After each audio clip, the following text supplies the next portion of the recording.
Hey everybody, my name is Ryan. I'm the director of the NeuroSolution Center of Atlanta in Atlanta, Georgia. And today I just want to talk a little bit about primitive reflexes. And we have our lovely model here. Scarlett is 6 months old. She's got a little bit of the hiccups right now. The first question is what is a primitive reflex? A primitive reflex is a neurological reflex that we're born with. And it's something that helps us respond to the environment appropriately and allows for survival. So really important reflex that's embedded in our neurology. Primitive reflexes, however, they should integrate within about the first year of life. If the reflexes aren't integrated within the first year of life, that could be a sign of neurological immaturity. And those can produce different types of symptoms that you'll see clinically. So the first primitive reflex I want to talk about is the Babinski reflex. So the Babinski reflex is a reflex that we test at the bottom of the foot. Look at these big feet. And what you'll do with this, the Babinski reflex is a reflex that will typically integrate within the first year and a half, 2 years of life. If it doesn't integrate, what that may look like is the child may have difficulty with toe walking. They may have balance and coordination issues. So it's an important reflex to test. They also might have very significant sensitivity at the bottom of their feet. So the way you test that is, I'm using my thumb because of Scarlett's huge feet.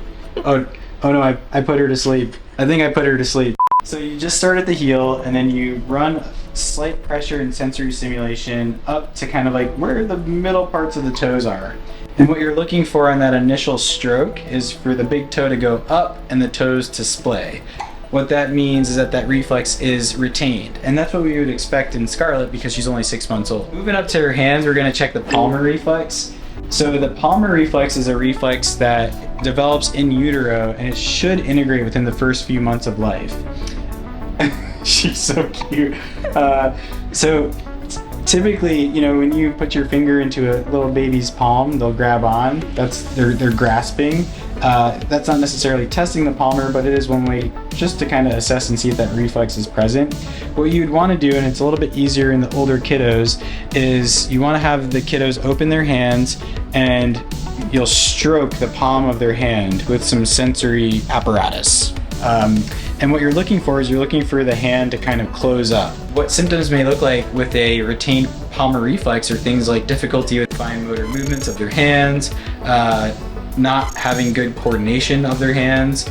The feet, the hands, and the mouth are all tied together, so they may have speech articulation issues, so things of that nature. So that's a simple and important reflex to test. Another important reflex to test is the rooting reflex. And it's a simple reflex to test, and we may not see it, and it may already be integrated in her. How does she do with feeding and stuff?